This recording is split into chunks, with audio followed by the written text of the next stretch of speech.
how I started writing this or why. This sounds. This should be even the show because this feels disgusting. Why? This feels disgusting.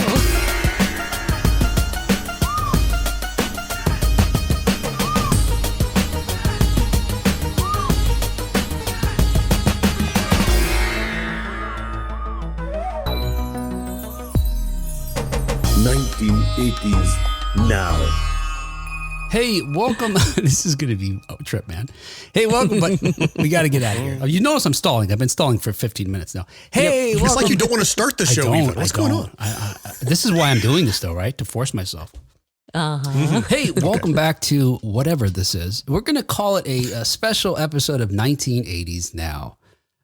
Which this is true still. We're still a weekly examination of 1980s pop culture, and you'll see why in just a moment, in examining its continued influence today.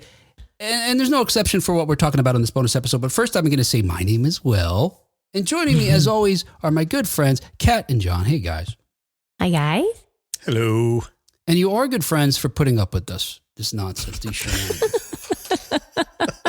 We're not nearly as put out as you think we are put out. Yes, that's the only shenanigan here is all the procrastinating. My procrastinating. Yours. For the last 15 minutes, yeah. Well, you're good friends because I feel in a sense almost I did a bait and switch with you, you know? It's like, hey, you guys want to join this podcast and we'll talk about fun things forever. Yeah, because we've only been on for like a month and you suddenly changed it up, right? Oh, after I was recovering. Yeah. Right. It's more like bait and bait and bait and bait and bait and bait and switch. Well, I promise we'll start baiting again sometime soon. Ooh, I can't wait to bait. I had heard that John's very good at it, and some folks say he's a master even at baiting. I am. Yes. Baiting. Oh, no. Oh, no. Oh, no. So, Will, Yeah. you're not funny. Kat, the time it took you to get there, that was funny. See, and John, and I will give it to us to know we just had to give her the space. Thank you. Thank you for giving me the space. Let it and the breathe. time. It's like you open a bottle of wine, right? You really got to let it breathe and you get the aroma, get the oxygen in it before it really, oh, I got it. Thank you. I'll take that. Take it in, that yeah. means I'm a fine wine. Thank you. Very good. See there? So I haven't switched entirely because we talked about this last week. We teased that this was going to happen. That at least for the rest of the year here. I shouldn't say at least. That's the goal. As just as much as that, and that we should be able to go back to normal business. But these in between episodes, we're going to talk about 1980s pop culture from a slightly different perspective. One being the novel that I've been working on for some time that I'm bringing home. I'm in the end, the final stretch, right? Final stretch. No, I've been in the final stretch for like a decade, but that's what I mean. And it is related to 1980s pop culture in a number of different ways. One, it's set in the 1980s squarely in the decade. And then a lot of, as a result, not only for just color, but there's some historical things that really took place in the 1980s that are part of this story. And then there's other things that came out of the 1980s that play a significant role, and again, are just not background music, pun intended, because music in part plays a big role too. And so my hope is that we could chat about different aspects of the book with regard to the characters, the plot, these different things that I'm talking about, music, dance, and in the future, to the extent you guys are willing and able and interested, we'll chat more like this about different, more particular aspects of, again, everything is related to the 1980s of pop culture. And there's other folks I've reached out to, guests to come on that have a particular angle, again, that's related to something in the story, including hip hop music, break-in, movies from the 80s, probably more particular Bollywood movies. And then some of the social issues that are involved in the story, which, tune in because we've all had these experiences, but like being bullied when you're a kid. Does anybody who avoids being bullied? Even the bullies are probably being bullied. That's why they bully. I mean, that's the psychology of it right there. The whole kick the dog thing. Translation Kat is he's arranged for some more informed guests than us to talk with him about his book. And when I don't have a guest, guys, please do this for me. I have someone cancel. Please show up. I'm desperate. Right? When he does have a guest, you guys, if you want to sit this one out, totally cool. In fact, I encourage it. Yeah. In fact, yeah. And if you are on the show, can you just mute your mic, please? Cool. No hand gestures allowed. And as we get into these different things, and I'll bring up some more of these issues, or I'll tell you more of the topics as we talk today. You listening at home or in your car or wherever, if something sparks and inspires you, or you recall a memory or something from the 1980s where you had an experience like that, or you want to share with us, please let us know. You can write it to me, Will at 1980s Now, or Kat at 1980s Now. John doesn't care. And then that's it. My final, I don't know what draft this is at this point, but this revision, I really lost count a long time ago. Does it matter? No, it doesn't. But then this final revision, at least to a point where I'll be satisfied with it. We'll be done. New Year's Eve. Right. It'll be done. So how did this journey begin? I mean, you said it's been a long time coming. Yeah. When did you start putting philosophical pen to philosophical paper? Yeah. Wow. I got to tell you, I am as embarrassed as I am just talking about myself at all for any extended period of time.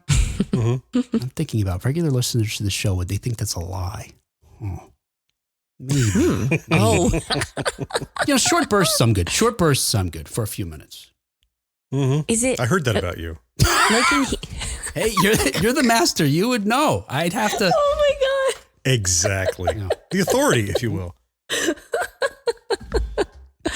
Kat, you were going to say something?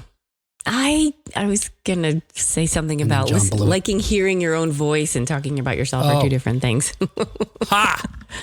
Well, I like to do both. But if there's something different about talking about something I don't know. There's something about just writing generally or creating. John, with creating your videos, it's such a solitary process that there's an awkwardness to ultimately sharing it with others, I think. Now you do it so regularly at this point. Maybe you don't have that vulnerability or that sort of, strange, I don't know, surreal experience, but.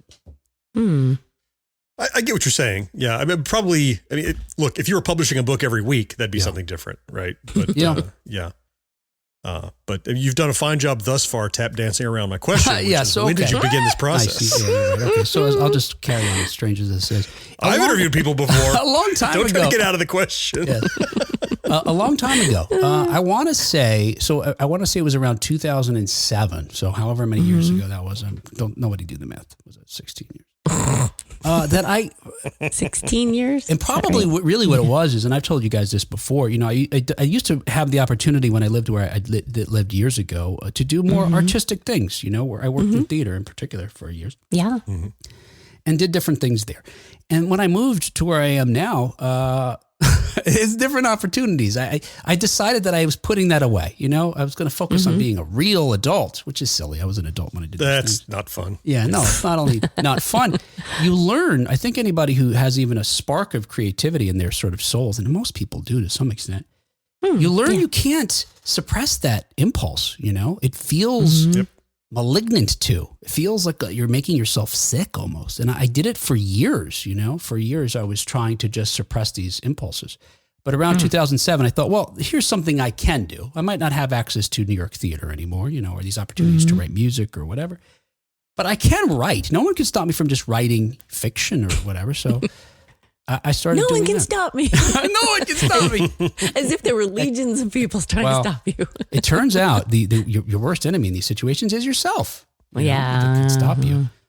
But I would say it was around 2007. I thought, and the way to start was I'll just document different life experiences, fun adventures stories I recall experiencing or friends sharing with me that happened during the 1980s, because this is our whole show. That's the sort of most romantic era for me, and not necessarily in a love sense, but that sort of spirit of youth and growth. And so, I started documenting those stories. Well, I think it's very fortunate that you based it in the 80s, because had you based it when you began writing the novel, you'd have to go back and take out all the parts where they're using their Blackberries. Everything has changed. It's been a decade plus since I started. That's true.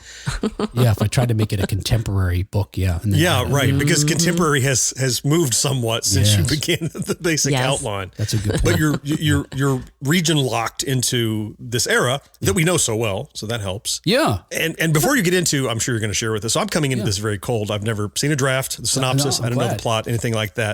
But I'm going to ask you each time we do one of these special episodes, knowing that your target for completion is the end of the year. Yeah. And knowing that you've worked on it for several weeks, months, 16 years, where would you say you are on a percentage scale? Or we could start from now and say now is 0 and the end of the year is 100%. Or you could say you are X% done and we need to get to 100 by the end. Either way you'd like to look at it. Yeah. Where would you say you are progressionally? Like you had a Gantt chart this. Where are you in getting it done? Yeah, and that's a good question because I've actually thought about it. There's a complete story right now. There's been for a long time a beginning, middle, and end. There's some little holes and some things that need to be. So as far as to take it from where it is this draft to something that I feel comfortable sharing with other folks? I would say I'm about 85% of the way there, maybe. Okay, 85. Yeah. Got it. Taking note. Which for me feels like it's a healthy amount that needs to get done, but not something that's not attainable in the next 3 months. Okay.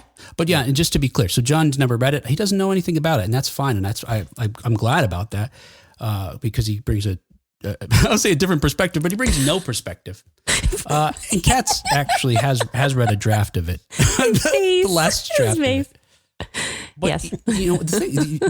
Have you guys ever considered documenting any of your misadventures other than on the show? Well, you got me doing it, Will, in the blogs. That's true. I hadn't considered that before.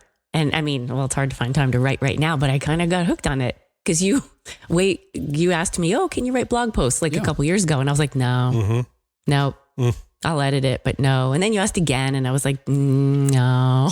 And then you asked another time and I was like, all right, fine, I'll try. And then suddenly it's like, wow, this is great. I've always, not always, probably for the last 20 years or so, I have considered, and not just considered, acted upon, documenting some sort of personal and familial history and history of my immediate circle, which I have also nicknamed. But the point is, I have a personal wiki, which, is crowdsourced. You can go and you can edit. And if I have a pertinent story about, like I document every place I've ever lived, when we moved in, when we moved out, what pets we had, things like that. There's pages for that because as I found out around the time I turned, 40-ish, that stuff's starting to fade from my memory. Like, I'm like, I have a vague recollection of living somewhere, or that friend that we had or whatever. So, so documenting stuff, not every little whimsical thing, but I have explored doing that because I think there's definite value to that and to capturing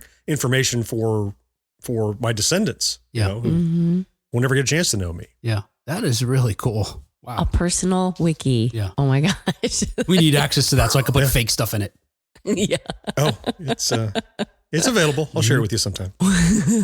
Yeah. That's amazing. You can learn all sorts of stupid stuff about me. That thing about memory, I always consider myself to have a good memory, but I know what you're talking about. And there is that, we've read it, we've heard it from other folks, that idea that if more you recall something, the worse the memory gets, almost like, wearing out a tape, a cassette tape. It kind of changes it, right? Yeah. It moves further away from the original. Right, you start contaminating with what you remember versus what has changed in your mind since then. And the next time you remember it, you remember kind of that version. Yeah. Yes. It's like you have to pick it up, you touch it, set it down, and it's modified each time that you have to touch it. Yeah.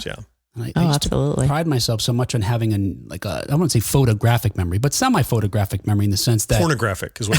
Oh yeah. Yes. What's that? But like for example, like I'll recall maybe this is a basic kind of thing. A movie I saw in the 80s. Let's keep it in the 80s because that's what we're selling for the show's about. In the 80s, who I saw it with, where roughly we saw in the theater, sat in the theater, what time the show was. But that stuff's like going now. And I don't like that feeling of not having those things at my fingertips anymore. Well, those things at your fingertips. Well, not that. That's minutia. But something. Yeah. Was this a masturbating joke again? What good? It was. Clearly, I'm not good at making them. But Will, that when you said that you used to pride yourself, I say that all the time. That exact phrase. I used to pride myself on my memory. Yeah. And now it's busy doing something else. It's not gone. I can kind of get myself to a point for certain life events, but there's so many things that a family member or a friend will tell me, and I'm like, really? We did that? And it's just not as clear. My mom sent me a photograph of myself just last week, and I shared with you guys. Right? I love that photo. Yeah. Right. So this picture of me like sitting in this chair, And I'm writing my mom. I'm like, where am I? What is this place that I'm in? Gosh, you don't even know where you are. No. And she's like, well, I just found this other photo and you're in the photo with these two people. So it's probably the summer you spent in Fort Myers with your great aunt and your grandmother. I'm like, yes, of course it has to be. Because there's a picture of me and this kid that I got to bring along. And I'm like, why else would we be in some random place I don't recognize? It had to be that trip. Right. And I think about that trip, how impactful it was to me to spend this week with a buddy and just kind of running wild. And I remember we went and saw Ice Pirates. And it was rated, whatever it was rated, R or PG-13, wasn't, I think it was R back then, but we kind of snuck in. And you think about in the moment, I remember everything about that because there was some nudity and there was some profanity and it was funny and we weren't supposed to be there. And now I couldn't tell you the plot of Ice Pirates. The only thing I can remember is that I went with my buddy, space herpes were involved and water was currency. That's all I really could tell you. Imagine like the beat for beat plot that you knew when you walked out that is all degraded. What parts, how do you know what the high water mark is going to be? What is going to survive your memory and what's going to just fade into minutia and not be worth saving? You never know. I would love if Ice Pirates has nothing to do with what you just said too. That'd be fantastic. It's an ice skating movie. Turns out. On the sea. That'd be great. So when I started documenting these stories, I thought, I started getting ambitious. So I was writing these little short stories, and I started getting somewhat ambitious, thinking I could pull these together into some kind of bigger narrative. And I thought a lot of these things are just boring. Like whatever would be the narrative couldn't serve, and to try to keep it still biographical, wouldn't be something that would rise to the level of something, what I perceive a reader would want to read. Because the goal was to have somebody read it. I'm certainly not. Don't imagine I'll ever be Stephen King. Not just an editor. Yes, exactly. It's kind of like the podcast, right, John? And when you started out, probably thought this too. If I can get this is what the fourth listener concept is. Yeah, what John does on his podcast Gen X Grown Up. You should check that out. Yeah, if I can get one stranger to listen to this show, then I've succeeded. I've made it. Yep. It's funny because after you get that one stranger and there's another, you kind of forget about it. Just a lot of strangers. Yeah. That's why we keep that concept. Whoever it is, if you just listen, brand new today, you're that fourth listener because you're the one more. You're the one more. That's right. Yeah. So in doing these stories and trying to make it more colorful and interesting, I started doing research just because even then, when I started this, again, 16 years ago, I don't know that I had at the ready the kind of details I would want to use to evoke the feeling of the 1980s. Now, fast forward to now that we've done this podcast for years now, it's a little easier, but back then. And so in researching where I grew up, Jersey City, New Jersey, and historical events and other types and places and politics, the economy, all these kinds of things, I started finding things that I thought would be more interesting in my story. That didn't happen to me, but happened to other people. And I guess in particular, sort of because I feel like, again, I'm stalling a bit, talking anything specific about the book is, I remembered this really terrible thing about my city, that it was horribly racist, maybe just generally, but certainly a lot of people were racist towards Indian immigrants. So folks who had emigrated from India, and we had I only learned this by research, we had a lot of folks come over in the 70s and in the 80s, and they settled in a couple of different places in the state of New Jersey, and one of them was Jersey City. And after that hit me, it was like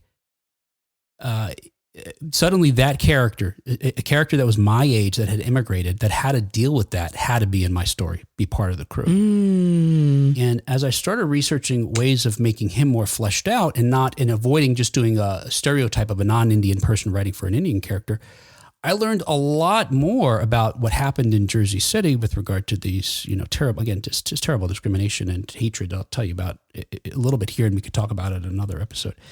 But parallels that happen in Sounds India. Sounds fun. Around the same time. A whole episode dedicated to racism. I can't wait. Got it written down right here. It says John is going to lead us in a discussion. That's my footnote. Maybe because you're from Florida, I picked you. I don't know. Wow, that's fair. Okay. But and in particular, in this there was one particular summer in Jersey City, New Jersey, where folks of the Indian community were targeted and were attacked. And it's terrible. And again, we could talk about it more in detail when we're not having so much fun. But I learned that in India, there were similar types of discrimination, violence by Indians against other groups within India. And sometimes it was just based on what we call, here the Anglos call the caste system. So folks that were of a lower class were mistreated, and there's an inciting incident from my story, but also in reality that happened in India. I'll tell you about it at some point in the future.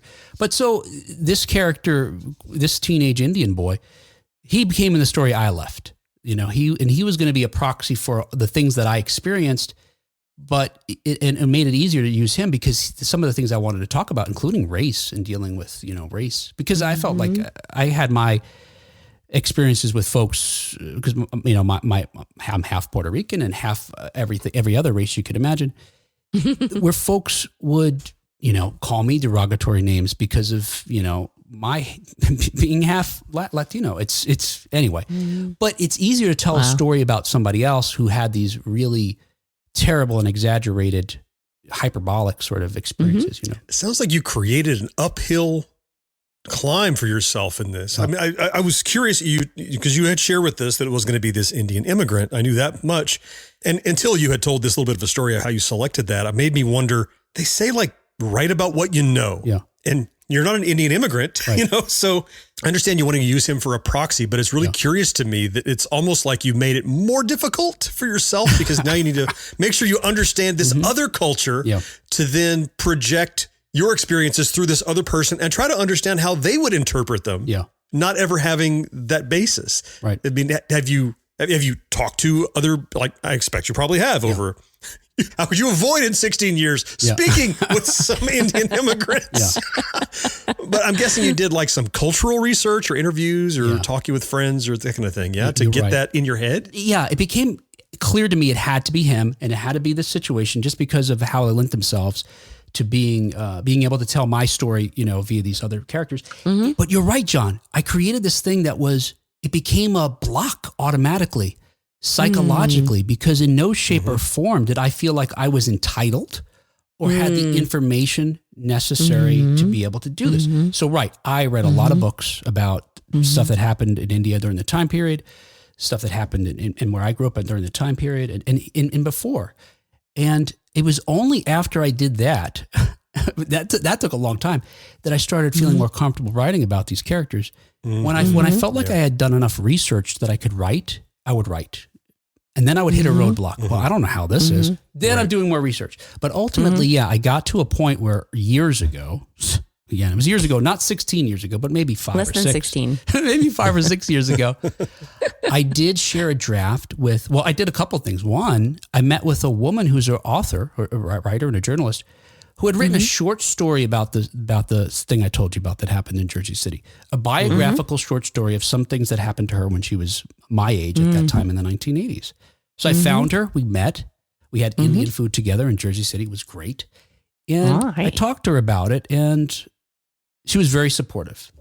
And then when I got far enough along in the process, I did have another Indian immigrant that was my age, that grew up where I grew up, read it. I guess that was as close to a sensitivity read, as they call it, that I've had so far.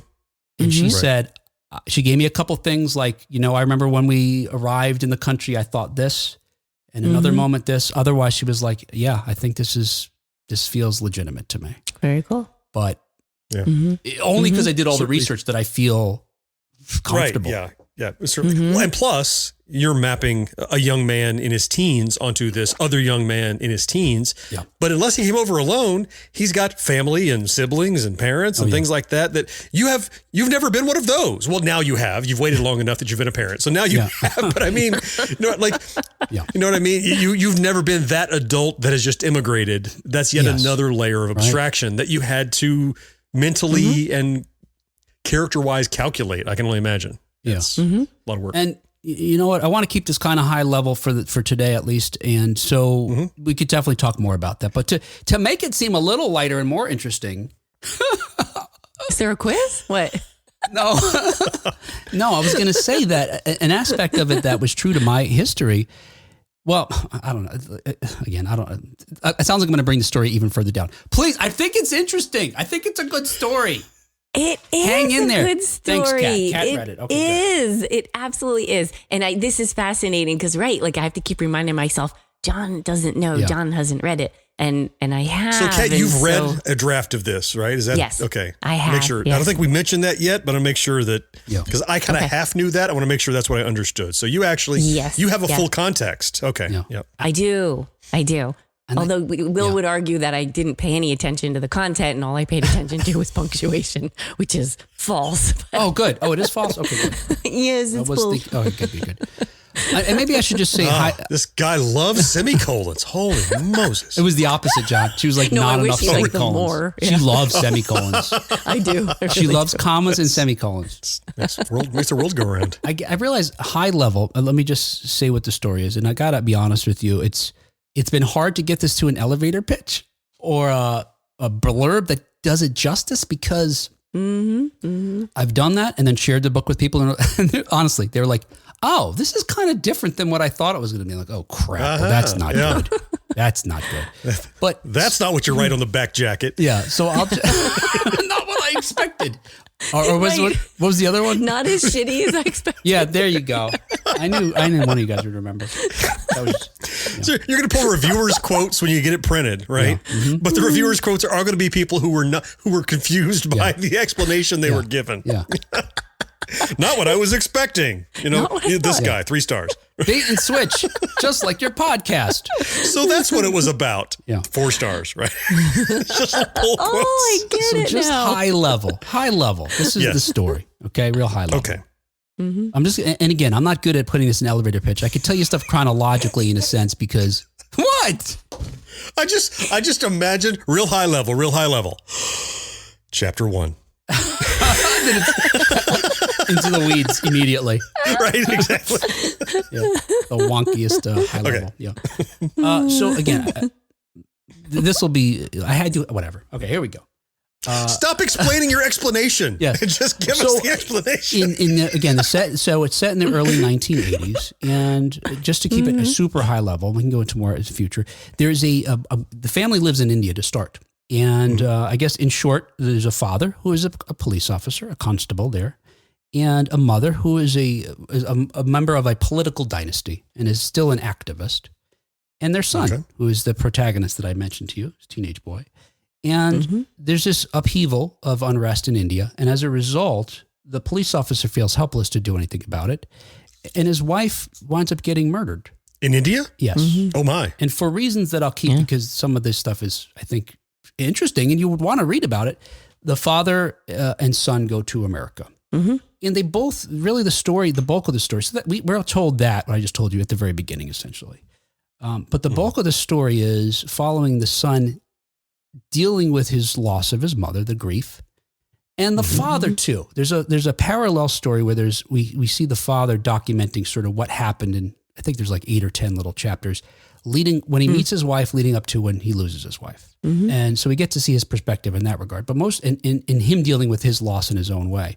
But as a result of his grieving, he's kind of removed from his son and not available emotionally. Okay, and it's driving the son crazy because he's dealing with loss differently. To deal with this, the son who's a big fan of Bollywood and which his mother wouldn't call Bollywood, but and music from India like Bhangra music. He happens upon the hip hop community, the hip hop culture that's developing in the early 80s in the area. And that for him becomes an outlet for his grief and maybe a way to reach his father because they both love music and dance. That's the story in a nutshell. I guess there's one other aspect. As he's trying to live his life in Jersey City, what I told you about historically that really happened starts intervening. They realize they're not any safer than some of the people were in India in a sense. And they have to make a decision whether they're going to stay and fight, which they didn't do in India, or they're going to go somewhere else again. Anyway, it sounds like a bummer, but a lot of the story is him, again, trying to learn how to dance and finding a crew and learning about the music and, amassing records and stuff like that. Yeah.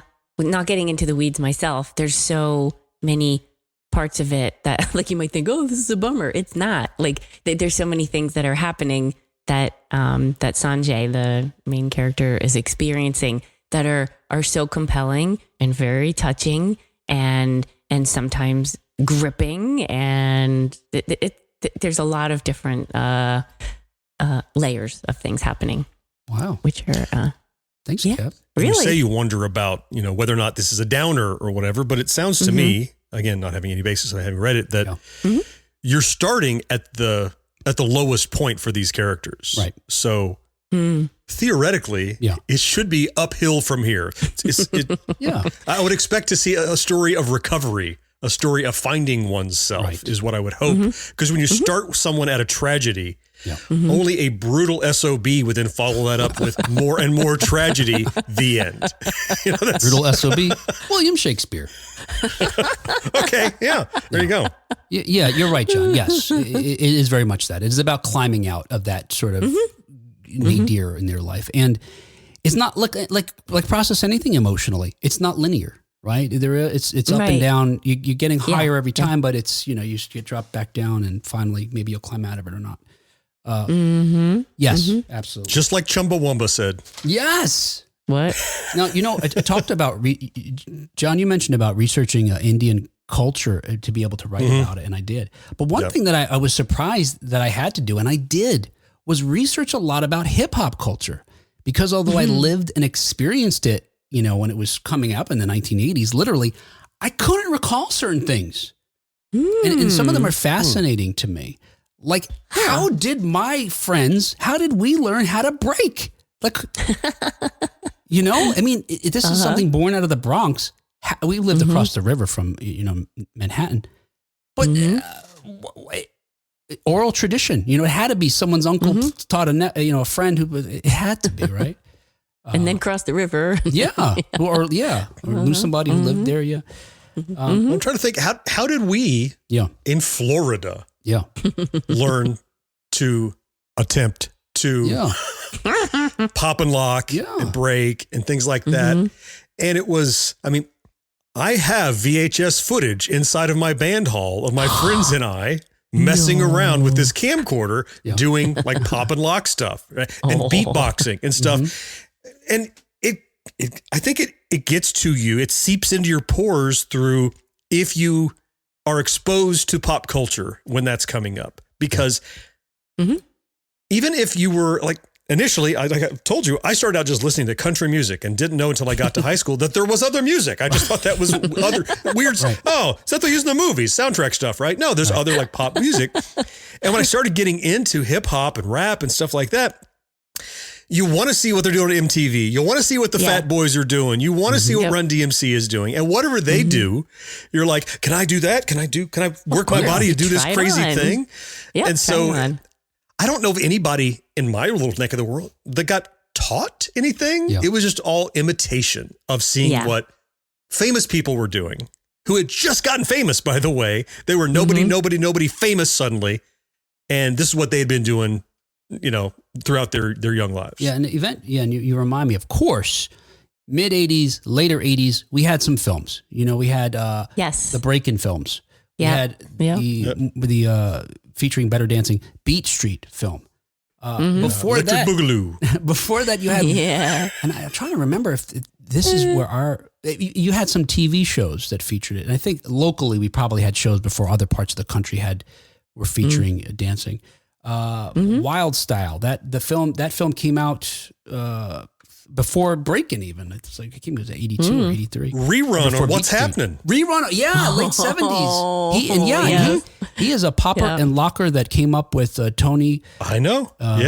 Tony Basil and Shabba-Doo and Michael Chambers. What's his name? Boogaloo Shrimp. Yeah, all those. Boogaloo Shrimp. Yeah. But anyway, that aspect of it, but also and about the music, like how did that spread? So anyway, that was another thing that I loved being able to do that.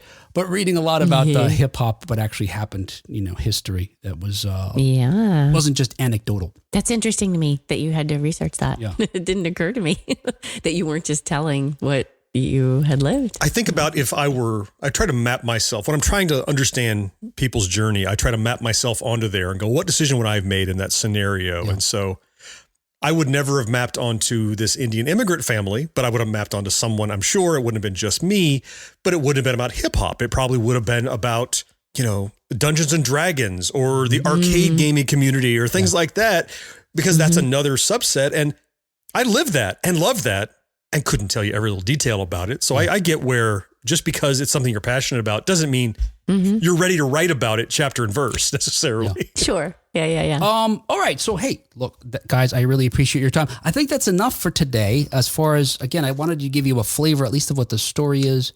As far as the journey from here and what these episodes will be, it's like I said at the beginning. Over the next, several weeks throughout the end of the year, we'll be meeting as often as you guys are able to talk, and whether or not, I guess we hit upon a particular issue related to the story that you guys want to be involved in, we'll meet. Otherwise, as I mentioned, I've reached out to some other folks that are going to talk about more specific aspects of different things in the story. Music, dance, movies play a role in it. Other things too. Again, not to bum anybody out, but bullying is an aspect. Being bullied, surviving bullies, definitely, racism, grief. And I want to encourage folks, to the extent you're listening to this, you want to share with us your experiences with regard to any of that, the importance that music or dance played you in your youth, or what else helped you get through a hard time when you were growing up. Please let us know if you have any particular stories with regard to any of these things. We would love to hear them. They'll help me as a writer, because ultimately, I would love folks that listen to this are curious about the 1980s and curious about my book. And are able to find some aspect of it that they connect with, even if it's only through these episodes that we have. There's some funny stuff in the book too. I would hope so. Oh yeah, funny stuff. Okay, yeah. And as we're winding this up, Will, it's just we started at the beginning of the show where you're kind of talking about. It feels a little awkward to it feels like self-promotion, but really we're dismantling this thing that you spent a large part of your life on as you're trying to round the end of it. But I think it's worth noting that this show has predominantly been about touching on the peaks of pop culture of the 80s, the things that we all know so well. But when you look back at the 80s through what we now have as, rose-colored glasses, there was so much more to it back then. It was not all peachy. It was not all wood paneling and shag carpet. It was not all transition from analog to digital.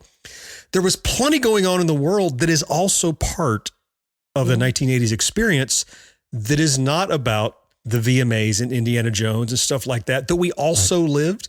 And it's equally, if not more important to telling the story of that decade than maybe some of the stuff we cover on the regular shows. So. Yeah, so this is, I guess, to put it in, sort of a contemporary vernacular with regard to media, because maybe this will get people to listen or stick around. This is like the grittier version. This is the dark universe version of 1980s now. The dark underbelly.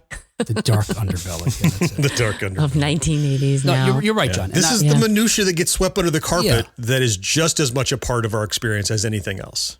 Great way to put it. Yeah. That is a great way to put it. Yeah. Absolutely.